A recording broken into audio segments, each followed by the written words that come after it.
Okay, hello and welcome to the Soul Wisdom Exchange. I'm Regina Curtis, the creator and founder of At Maytree. I'm a soul wisdom mentor and a soul sourced business strategist. And I'm so excited to have you here with us today and to have our wonderful guest, Kim Wilkinson, here today as well. So, what is soul wisdom? Soul wisdom is our authentic ways of knowing or how we receive information and being, how we express it, how we integrate it, how we implement it in our lives. And soul wisdom languages are how that wisdom speaks to and through us. So I love inviting soulpreneurs from my circle into this conversation to talk about what are your soul wisdom languages and how do you in your life and business. So on that note, Kim, tell us a little bit about yourself and what you do. Absolutely. Yeah. Well, first of all, thank you for inviting me to share this time and space with you. I'm Absolutely. very excited to be here. So, I'm Kim Wilkinson. I live in Edmonton, Alberta, Canada. I do a lot of different things. I teach yoga and meditation. I'm a Reiki master. I'm a trauma and grief recovery coach, spiritual empowerment coach, and I do a lot of intuitive readings as well. So, basically, everything around healing and wellness. It's been I quite a think that's journey. the way it goes, right? Once you get into this kind of work, Absolutely. it's like, well, a little bit of this, a little bit of that, because they all go so Yeah. well together and support each other. It's so true. Like you open that first door and then it's like, oh, well, let's see what's behind this door and let's see what behind, and then the What's in this doors just drawer never over end. here and this cabinet up there? Absolutely.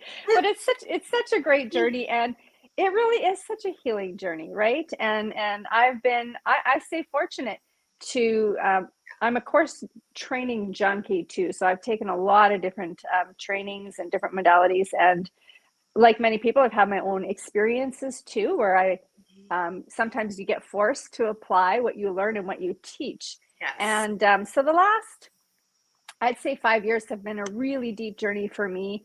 In 2019, my youngest son Tristan died of overdose. He struggled for a lot of years prior to that with, mental health and addictions. And I got stuck in my own suffering during that time as well. And after he passed away, I dove deep into my own healing. And it was just profound and life changing. It not only helped me to heal from that loss, Mhm. but it helped me to realize that I had so many other things that still needed healing. And so I did the work that I always talk about doing the work, and it's a lifelong journey, right? Healing's a lifelong journey. But by going through the process and using a lot of these tools and resources that I have, um, the transformation was just incredible, which then opened up a whole new world, the world which I work in with the spiritual empowerment and, mediumship and channeling and that sort of thing. So it's Yeah, just been unbelievable. And I have so much gratitude for it today. that's so great, Kim. Thank you for sharing that. Yeah. And, Yeah. it's one of the things that you said, it's always interesting to me to understand because these conversations happen in a really organic flow. And yeah, there's always some kind of like thread or theme that comes in. And when you were talking, it really just kind of was like this ding that was like, okay, here's what we're going to explore today. Um, and what I'd love to explore is how different parts of us evolve at different speeds and different times. And one of the things that I tend to hear a lot in the spiritual community is, a spiritual awakening or that moment of ascension, of leveling up, etc. And doing the work is a part of that, right? However, just like you said, that's an ever evolving journey and it has many layers. So, really, I believe that we are doing that work in different ways, even in those moments when we may be doing it unconsciously or subconsciously. And um, and yet then we have these moments in our life that bring those different aspects of our healing into a more conscious place. And that's what I would consider to be those spiritual awakenings. So I'd love to just explore that and what that looks like in those multiple layers in our own work, in the work that you do with your clients. And when you were saying that it opened up this whole new world, right? You actually, there's a whole level of communication that's beyond necessarily the physical world that many of Yeah. us know and sometimes love, um, into this spiritual world, into the world of mediumship, into the world of guides. So let's start there. Yeah, absolutely. And I love that you said sometimes, it unconsciously happens because what I realize now, when I look back at my life, even into childhood, like I would probably suggest my awareness of intuition didn't really kind of come to the forefront until probably about 10, 12 years ago. But when I look back, I can see where I was really divinely guided. And one of my favorite stories, Mm, kind of a funny story to share, is when I was in, it would have been junior high, and I was a synchronized swimmer. I love that. And it was so fun. And it was my very first time doing a solo at a competition, right? I'd always done teams, and my first solo. And we had this coach who was, an older British woman, and she was like great lady, but I'm not gonna lie, she scared the shit out of me. Like she was really firm about, and strict about swimming. And but we practiced and practiced, and it was the big day. And I did my deck dance, and I jumped in the water, and I completely blanked. And for whatever reason, I came up out of the water, and I just started doing this and that and going here, and I made the whole thing up. Um, and I made it to the end. And my coach was like, "What the hell was that?" And I said, "I don't know, I forgot." And she said, "Well, it wasn't what we learned, but it was okay." But I got third place out of 8.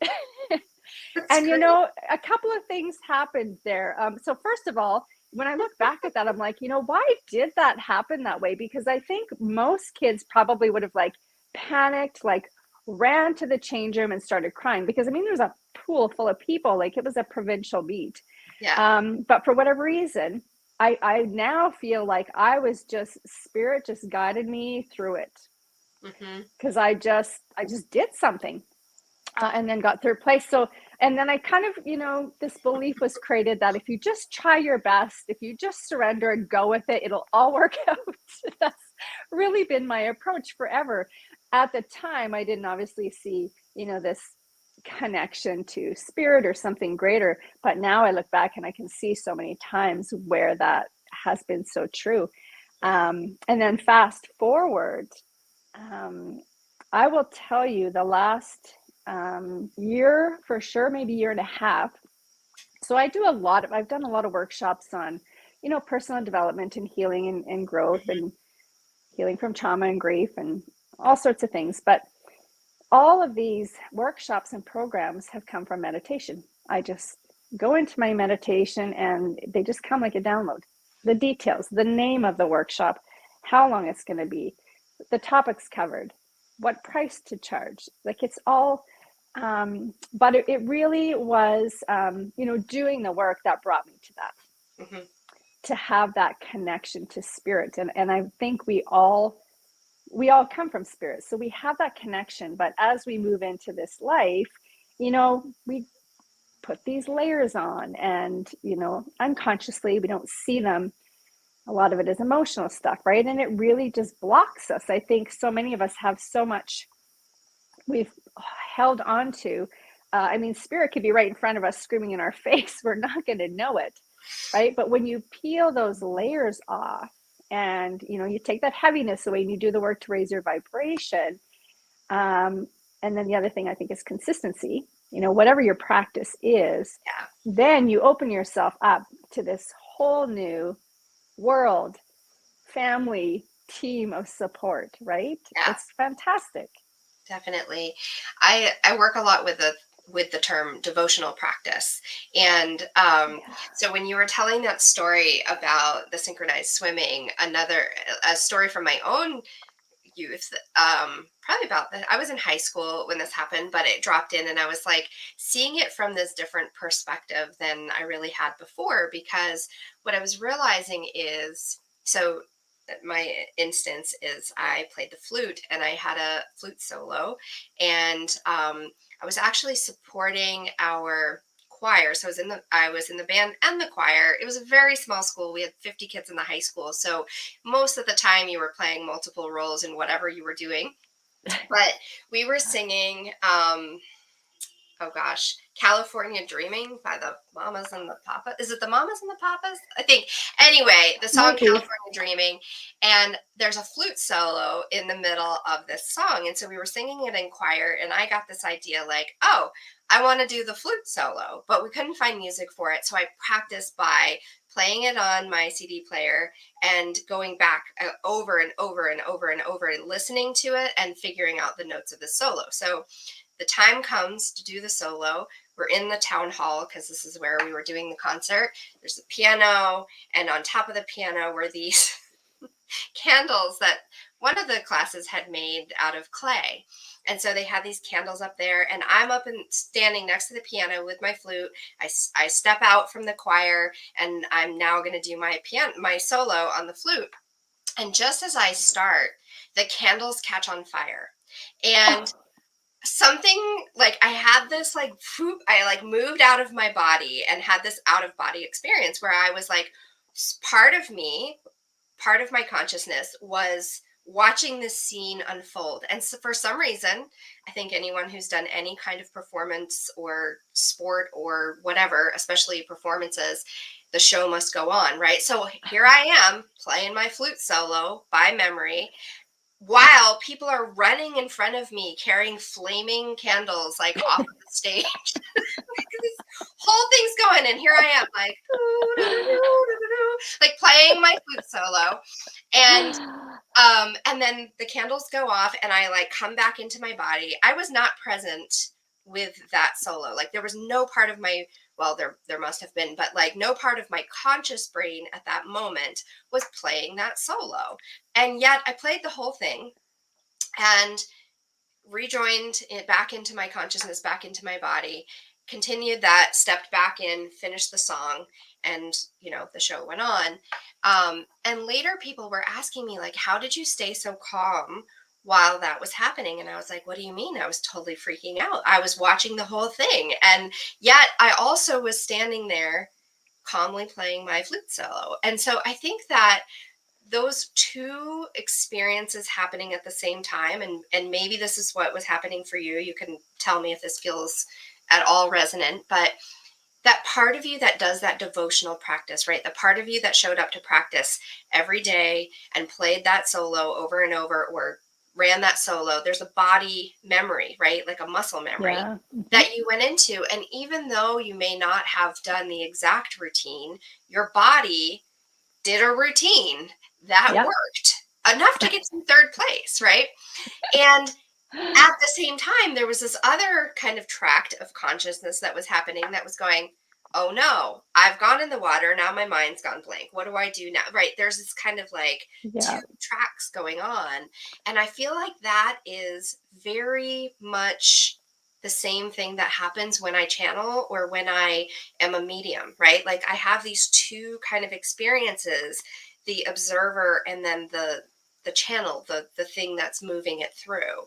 I don't know. What does that bring up for you? Yeah, that does make sense to me. I think for me more presently, what I find when I'm doing like readings or just channeling in my group, like stuff just flows out of my mouth, and then like 20 minutes later, I'm like, I don't even remember what I said. That that does happen too Right? sometimes. Yeah, it's like okay, yeah. So it's really interesting. But I think that was the universe saying, "Girl, you're on fire with your flute solo." So Thank you. I haven't played that flute in a long time. Um, oh my goodness. Yeah, it's so strange though that I never would have looked at that particular incident though as me tuning into that intuition or into that divine guidance, right? yeah, Now when I look back at it, oh yeah, it totally makes sense that that was the case. But at that point in my life, I was so fearful of anything that was in that like spiritual realm. I was so afraid of I can't remember if we talked about this before we came on live or if it was after, but we were talking about how like you open one door and then another door opens, and we were kind of joking about like, oh, and there's a drawer down here and a cabinet up there and whatever. But I had this intense fear that if I were to open that door, that I didn't know what other doors that was going to open. I didn't know what was on the other Oh, side of that. And so I pushed it away really hard. And so in that moment, I didn't have a belief that it was a part of me because I was so vehemently like pushing it away from myself. right. Yeah. And for me growing up, I mean, I just didn't even realize any of that existed. Like I was sheltered and grew up in Saskatchewan, right? And, I mean, the only thing I knew growing up about, different world is, people pass and, angels, but did I know anything about them or the truth? No, I knew nothing. It wasn't until I really, much later in life that I really started to discover, but it did come so easily. And then, like I said, doing the work and the key being consistent with it. Yeah. Because as soon as you stop being consistent, those layers kind of come back on, right? Yeah. In Reiki, when I was studying Reiki, and I know you've studied Reiki as well, um, one of my teachers really called it lampshades. So he would talk about it as like we Mm. have our light exists within us, right? Like, and that is something that you can't diminish necessarily. And this is where I think that that whole idea of you are perfect just as you are, right? Like just as you are. Where a lot of people will come in and say like, I don't really think that's true, because if that's true, then why are we trying to improve, or why are we trying to, what's the point of doing these practices? But the way that he described it is that our light shines brightly, but we put these kind of lampshades over, and those are those Yeah. layers, right? And the more lampshades or layers that we get, the harder it is for ourselves to sometimes access that light that's within us, and definitely for other people to see that. And so yeah, you remove those lampshades and they can come back, right? Just as you can like, Yeah. I could put on a sweater, I could put on a scarf over that, I could put on a jacket. We can add layers, and we can remove those layers. So it's something that as we go through life, even if we're doing that work in a devotional way and we're showing up for that practice, then we go out and go to the store and someone, I don't know, someone angry is like going on a rampage in the store because of whatever, and they like, we interact with their energy, or we get in our car and get road rage, or we get a phone call that just throws off our balance. So yeah, you can definitely, that practice of staying with it, the consistency that you're talking about, um, that's an important piece. Yeah, it is. It's a game changer for me. And it took me a lot of years to figure that out. I rode the roller coaster where I would do the work, right? Every Hmm. day. And for me, I say yoga and meditation are really my foundation because partly because they're what really opened the door to everything else that I do. Hmm. Yoga for me, like, I mean, it gets you into your body. Um, and we're so much out here or too much in here. Hmm. Um, and really just the best way to get present for me, I think, is just getting into your body, right? And yoga does that for you.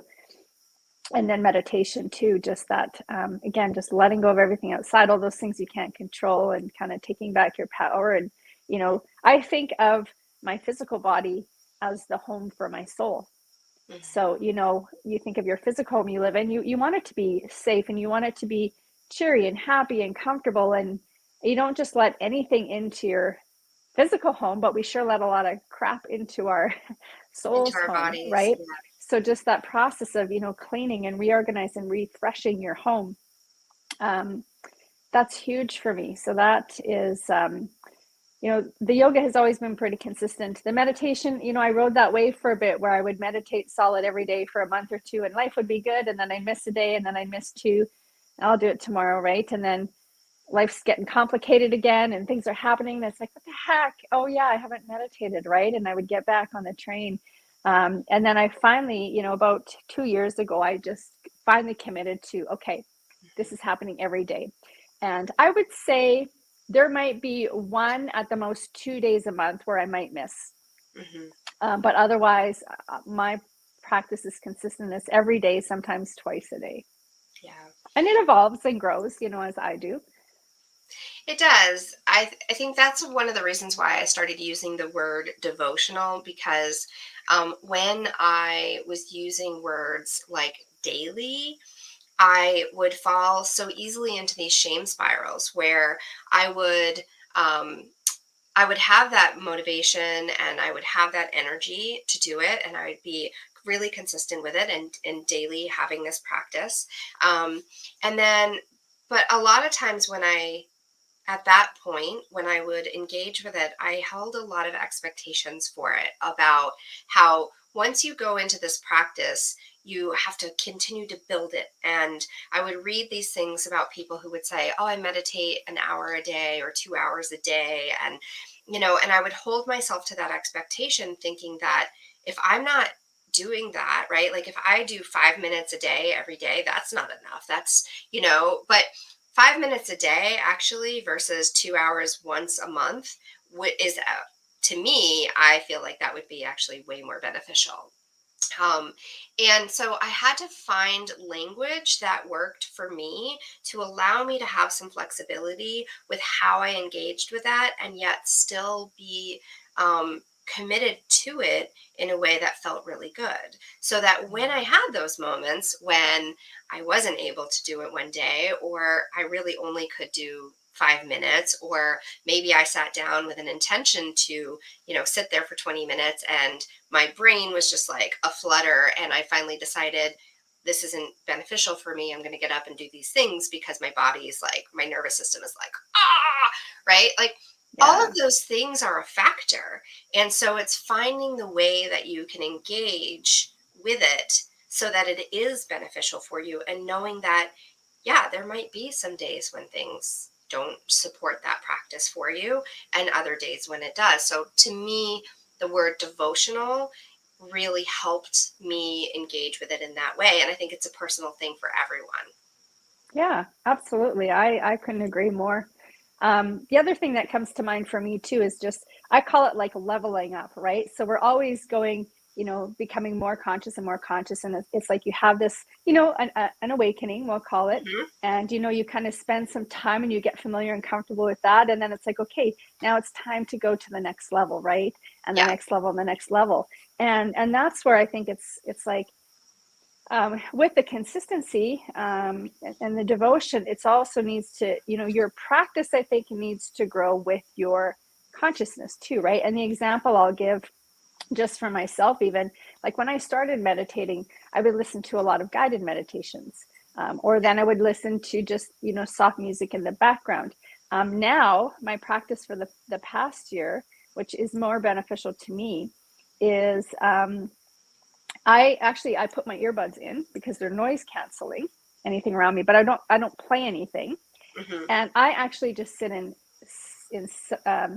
silence, Hmm. and then I go through maybe a couple of minutes of gratitude, everything I'm grateful for, and then I refer to everyone as spirit, so angels, guides, Yeah. unless I'm specifically working with an archangel A or something, but particular energy. Yeah. yeah. And then I just kind of say, and now I will listen to see, to hear, to learn, to know, and just see what comes up, right? That's kind of my meditation practice now. But I've even changed that a little bit where, and just in this last month, because like I said, you're always kind of growing. And my practice before was, my morning is I got to have my coffee and then I'll start my day. But I was actually not enjoying coffee as much anymore. And I found I was just drinking it because that's what I do, not because I Hmm. really wanted it. So I thought I'm going to change my routine. And I thought I'm going to come straight down to, I call this my Zen den when I I wake love up, it. and I'm going to have tea. And I went to this antique mall in our town and I bought these beautiful old like tea sets. And I come down and I sit here and I have, my altar behind me, but I also have this little table altar here. And I Hmm. sit here in the morning and I light my candle. And that's my way of just saying, Spirit, let's connect. I make my tea. I sometimes put some soft music on, sometimes I just have silence, and I grab my first journal where I write my affirmations. And I tell you, I've been manifesting all kinds of stuff from that. It's Then great. I go into my second journal where I pull some cards, make some notes on that. Um, and then I go into my meditation practice. And it's such a, it's almost like a ceremony, but it just is so powerful. And I'm really enjoying it. And like you said, though, sometimes life gets, you know, in the way. Hmm. For example, I teach yoga classes Tuesdays and Thursday mornings at 6 a.m. So I'm up at 5. I need to be at the studio for 5:30, and to get up early enough to do all that before I leave the house at 5:20, I just feel like it's rushed. So on those days, I actually come home and do that practice after. So, we can have that flexibility, but still try to be consistent, right? Absolutely. And that's another part of that. Um, Again, whether you call it consistency or devotion or whatever it is, there's a flexibility to it, right? And that flexibility is able to evolve with you. And so this is one of the pillars in the work that I do. I have this the 4 C's is what I call it.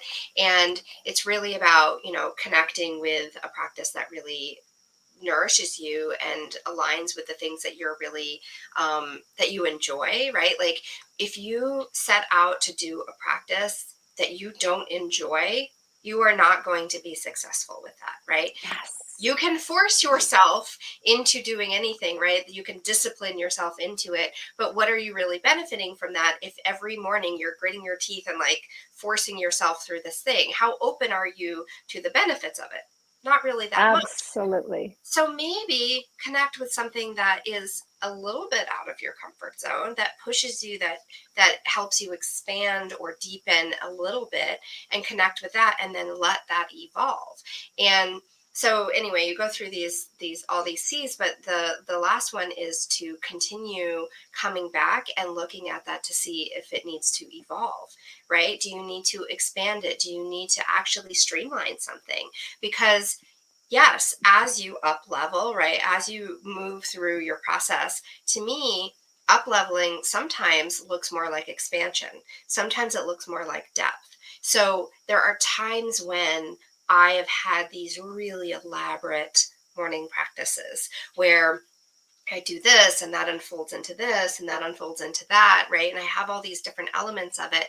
And that practice has been 2 hours long at points. I've also had moments where I've had a practice that took me 2 minutes because that was just the cycle that I was in, where I needed something that I was like connecting in, really like laser focused for a short amount of time, and then able to have a lot more flexibility. And that practice was actually one of the most transformational ones that I've ever really engaged in.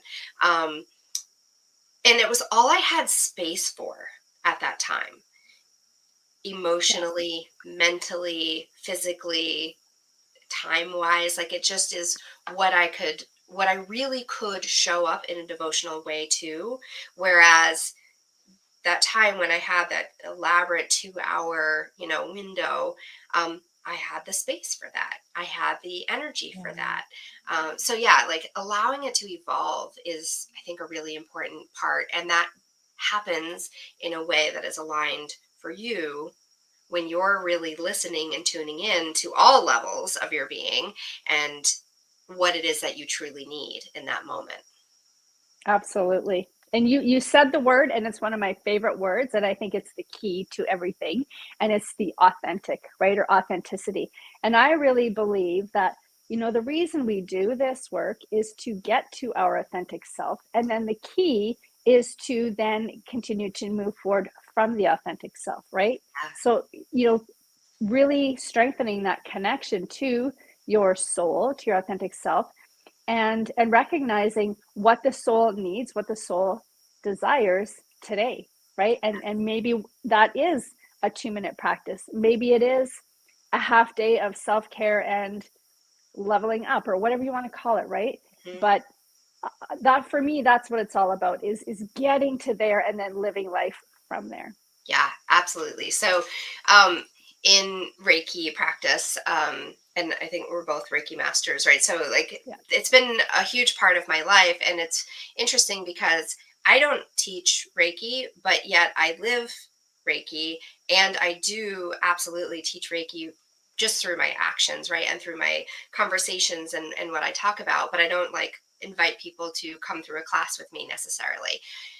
One of the things though that is like the foundation you learn in your foundational class is for today only, right? There's this mantra um, that is a part of, I think it's really a lot of what the whole practice of Reiki is built off of. And you start this mantra by saying, for today only.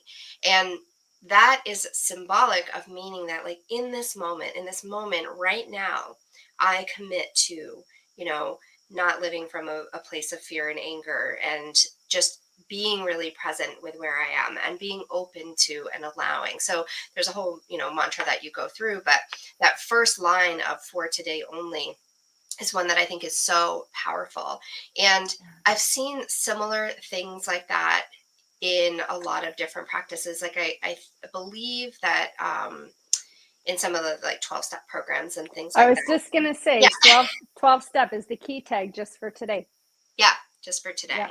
Um, because it really is all that we have the ability to control, right? Like we can set intentions and say affirmations and, energetically align with things in the future. We can also do that by focusing on the past, right? We can align energetically with things that happened in the past and essentially commit to repeating those. But where we actually have the control is in this moment at this very second. And that's the only place we really can control. Because that's the only thing that's real or that exists, right? The past doesn't exist. The future doesn't exist. Yeah. Only This in is the our, only thing that's, yeah. yeah. So, It's funny. You talk about Reiki. I've been doing, I actually put out a water challenge like Reiki. oh, nice. Blessing your water and then drinking it. Uh huh. So yeah, it's funny. I started doing that myself the last about a week now, and yeah, there's so many just great things that we can do. I think to kind of sum up what we're talking about too, like the power is so much with intention and energy, right? I mean, everything is energy, and then when you bring in intention with that, I mean, it's like your vehicle and your gas, Yeah. right? Put them together, you can go wherever You you can want to go go. wherever you want. Yeah, Yeah. absolutely. Um, Water is fascinating. And I want to actually, let's explore that for a minute, because Yeah. one of the things that you were talking about when we first started chatting was, your body being the home for your soul, right? And how do you treat that body, and how do you engage with it, and how are you inhabiting that space, right? And I mean, I'll say absolutely there are times when I, treat my body as a temple, and also times when I treat my body like a dumpster. And um, that's not intentional necessarily. I have an awareness of it, and I wouldn't say really dumpster, but you know what I mean? Like there are times when Yeah. I engage with it, I'm just like, why am I doing this? This isn't necessarily, but that practice that you're talking about with the water challenge, and water is, wow, crazy important, not only in our bodies, but also there's some really fascinating, like water has a memory. And I recently was looking through, there's a woman named, I can't remember what her name is, Velda, I think something. But anyway, Dr. Emoto, I think is the one Yeah. who's known most for doing work with water. There's a woman who is Australian who is kind of like taking that work to another level, and she Oh, freezes water. But yeah. before do you know of her? No, but it's similar process to Dr. Okay. Emoto. I think Yeah. it's a moto, but I could be Yeah, I wrong. think it is. Anyway, she asks a question of the water, because water is known to have a memory, right? And Yeah. so she asks a question of the water, and then she freezes it and photographs the crystallization of the water, and it answers. And it's fascinating. So she actually has really started, it's called like the secret intelligence of water. And I have to Okay. thank Lachelle Amos, who's a friend of mine who she's been on the podcast before.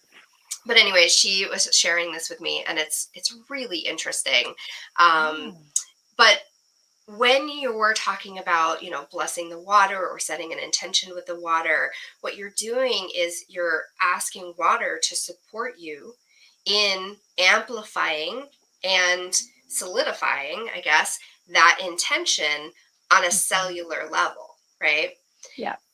And that is really powerful because not only are you working with your own body through your consciousness and your subconscious, but you're actually bringing in a support team that aligns with on a cellular basis, like a biological basis as well.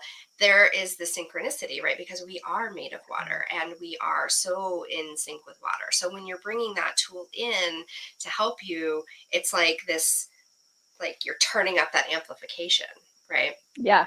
It's super cool. It's yeah, I put a video up, but basically I pour a glass of water every day and I put my hand in it. It's glass, right? Uh-huh. And this is what I say, thank you, water, for reaching into every cell in my body, rinsing away any pain, inflammation, illness, disease, and for bringing health and youthfulness into my body. Thank you, water. I love you. And I drink it. And I do that several times a day. And yeah, I put it on my TikTok. I put a challenge out for people to do that. Nice. Like, pick your own intention. It doesn't have to be that, but that was my example. Pick something, the same thing, and do it every day for 30 days and see what you notice. Yeah, I love it. Yeah. So Elizabeth says the practice of continuum is very much in alignment with water body movement as well. I actually haven't heard of that. The practice of continuum. Hmm. I will learn more about We're that. gonna have to Google that. I know. Yeah. Feel Yeah. free, Beth, to pop in the chat to like a short description of what that means.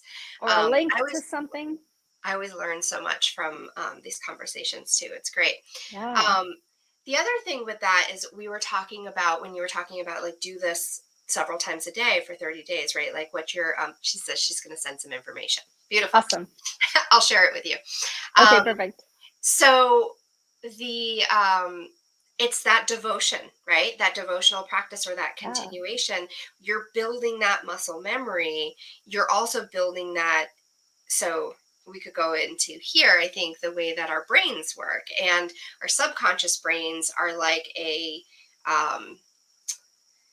I like to think of them like almost like a broken record, right? There's this um, track. Like where it's skipping. Yes, kind of, right? Because what happens is our subconscious brains work at like several 100,000 times faster than our conscious brain. And so when we think something in our conscious brain, it like goes into that subconscious track and it gets repeated over and over and over and over and over and Yeah. over and over. So when we're actually, that's how we create these belief systems and limiting beliefs or empowering beliefs. And so we have the ability to change that through how we're engaging in our conscious mind. But because the subconscious mind is so powerful in its repetition, right, it really takes a concerted effort to make that change. So when you keep coming back and doing that and practicing and feeding it something new, even when that new thing, you might get frustrated, right? Because it's like, oh, why am I doing this over and over? It hasn't kicked in yet.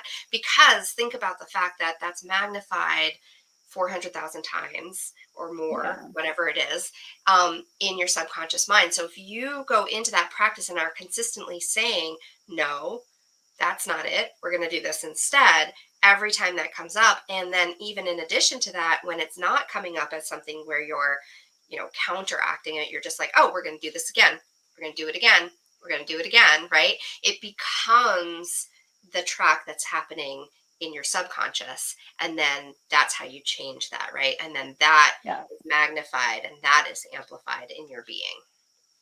Absolutely. I think one of the things I probably say the most to clients and friends is change your story, right?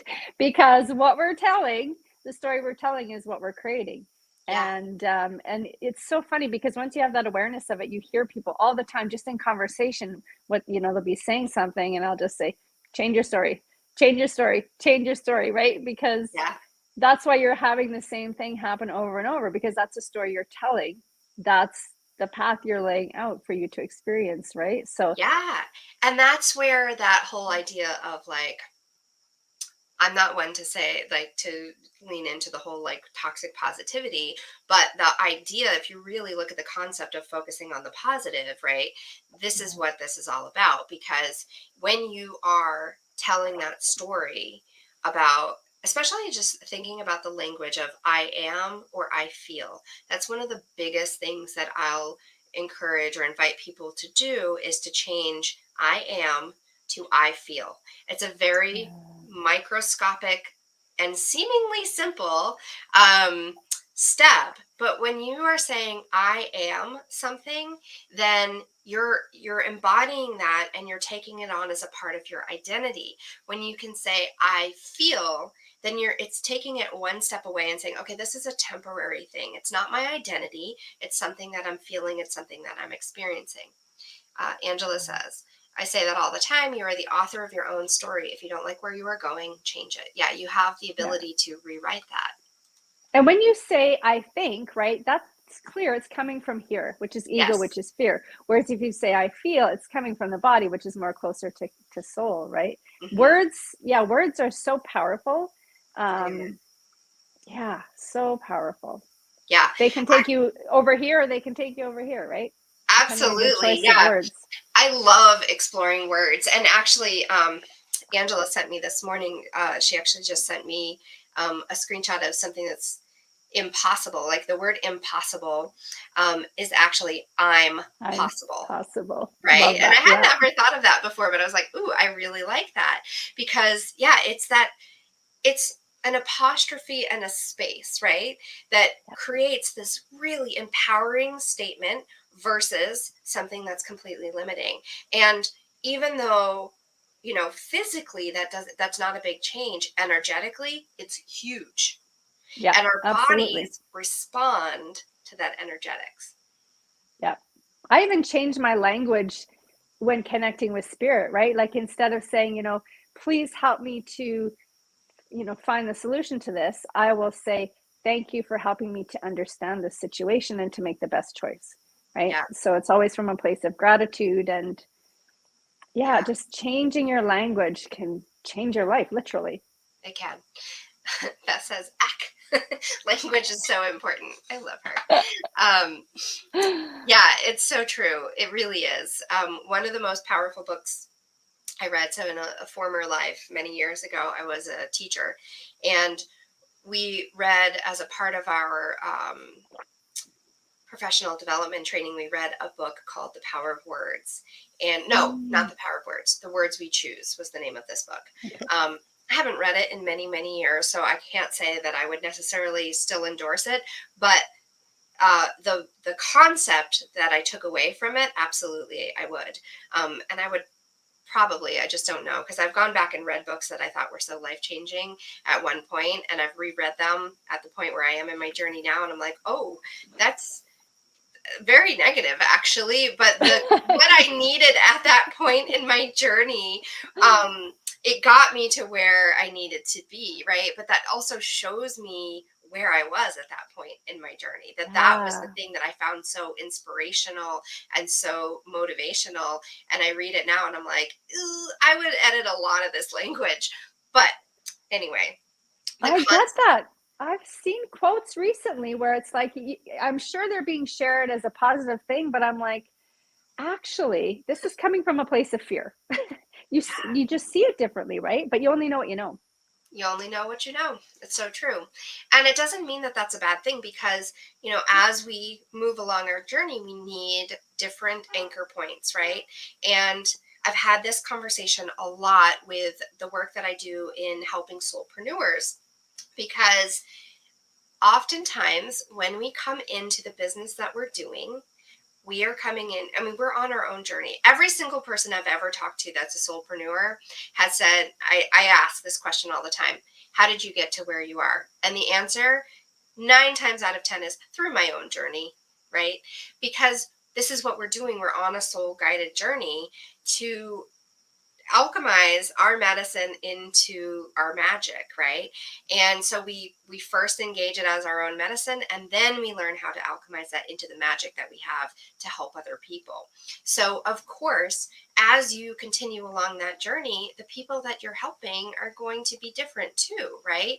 If it doesn't mean you couldn't still help someone in that space, but the language that you're using, the energy that you're holding, the way you exist in the world, your ways of knowing and being in that moment are evolved from where you were when you first began. So your clients are going to change too.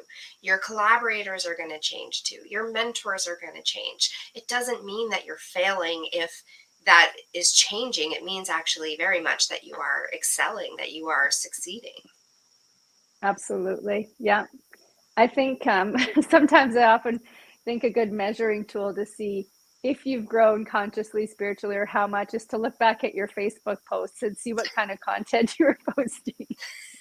That's a good way to show, have I evolved, Yeah, how changed, much or have am I I or evolved? am I pretty much the same person? And again, it's not about it's not a judgment thing. It's just an awareness An of where awareness. everybody's at. Everybody's on their own journey, right?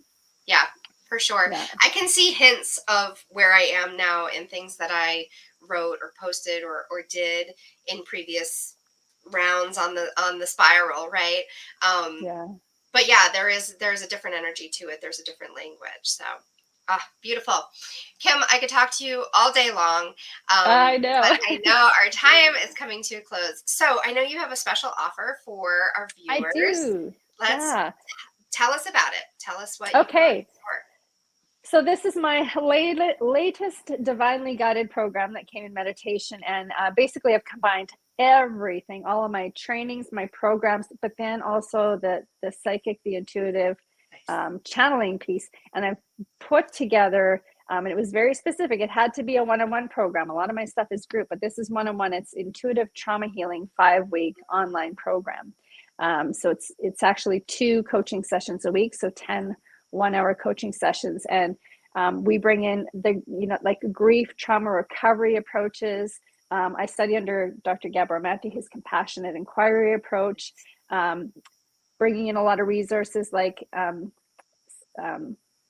trauma-informed yoga practices that you can do, meditations, like extra support while we move through this stuff. Mhm. And then the intuitive piece, bringing in my own intuitive gifts, doing some card readings to help really make sure we're pulling everything to the surface, understanding it, recognizing the beliefs, the lessons, and clearing everything. It's I've got 5 people going through it right now, and it's so exciting. It's powerful program, and I've created a coupon code for Nice. anybody who's watching or joining or catching the replay anywhere for 30% off. There are different payment options. You can pay in full, you can do a 2-time payment or a 3-time payment, and the 30% can be applied to any of those. To get that 30% off, you'd have to register for the program through the online school site, which is empoweredlife.teachable.com. You can get to that from my main website, but that's where you would go to put in the coupon code. That is also on my main website, but there's no opportunity for a coupon code there. That's why I want to direct people to the online school. And again, you can get to that from the main website. And the coupon code is all one word: Soul Wisdom Exchange. Beautiful. And this can be started anytime. And again, it's over 5 weeks. And then on that same online school, I've got some other free resources there. And if anybody's interested in joining my Facebook group, where I do weekly channeling every Wednesday night, it's a lot of fun. Never know what's going to happen, but I do some Love little it. mini readings for people, and that's just in Facebook, connecting with spirit for healing and guidance. So yeah, lots of fun there. Thank you so Beautiful. much for the wonderful discussion. It's always great to connect with you, and thanks Oh to my everybody gosh. who's watching. Absolutely. I feel the same. I'm so glad to have you on. And I just dropped the coupon code and the link for that program Awesome. in the comments that are happening on the live feed. And then I'll also drop them in after the live feed, because the comments go away after the live feed. So I'll drop them in afterward as well on all the platforms where you may be watching. Um, One question, a clarifying Yeah. question for you about your one-on-one coaching program, the trauma program. Who is this for? What kind of trauma? Because Well, trauma's exactly. a vast thing, right? So It so is, and I actually have two other programs on that. And if anybody's interested, I will give a coupon code for that too. But message me directly. I want to have a connection with you. But yeah, trauma is not just these big things that happen. It's these little things that could happen that create those beliefs of I'm not good enough, I'm not worthy, I'm not safe, I don't belong. And we explore all of this in this program. So really, this is for everybody because every one of us has really been taught to avoid and distract anything unpleasant. That's the truth. It's just the way our society is. So we suppress and bury, and most of us don't realize how much unresolved, unemotional experiences we have. And that's, to me, trauma is unresolved emotional experiences. yeah. It's not always these big things. And Oh those yeah. little things can create just as They big, if grow. not bigger, problems Yeah. sometimes than those big T traumas. So So everybody could benefit from this. so everybody can benefit from this. And what is the point at which, like, what is the um because I feel like, most programs anybody could benefit from. Um Yeah. but what's that key? What's that key thing that someone's going to know this program is for them? Is there something that, like, Okay. yeah, do you know what Yeah. I'm asking? So I think the big, first of all, the big thing you're going to take away from this is freedom. Freedom, connecting to that authentic self. So if you're feeling stuck, if you're not quite happy in your relationships, in your career, if you are stuck on that hamster wheel, this is the opportunity to break free. Because not only are we pulling the weeds, pulling the layers, at the same time, I'm also teaching you in this 5 weeks how to create your own authentic spiritual practice to move along the way, so that by the end of it, you've got a solid practice to carry you through so that you can continue to do the work on your own with all the resources you need. And again, in a way that's authentic to each individual. And that's why this is really one on one and not group, because it's really tailored specific to each client. Yeah. No, that makes so much sense. So you're looking for some freedom and a structure to get you to that freedom, and you're ready to heal that trauma and gain empowerment over your life. Level up. Level up. If you are ready to level up in life, be prepared to go up about 5 levels at least. Excellent. I'm sure there are so many people that are checking that box right now. Like, I'm gonna contact Kim. So for 30% off of that, the coupon code is Soul Wisdom Exchange, all one word, no capitals. And I've dropped the link in. They'll also be in the comment section afterward. So Kim, thank you so much for being here. It's been a pleasure having you Thank on the you. show. Thank you to everyone who watched live and contributed to the conversation. And if you're watching later at any time, you're in exactly the right time, space, and place to be receiving this. So thank you for being here, and we'll be back soon with another show of the Soul Wisdom Exchange. Have a great day. Have a great day, everyone. Thank you. Bye.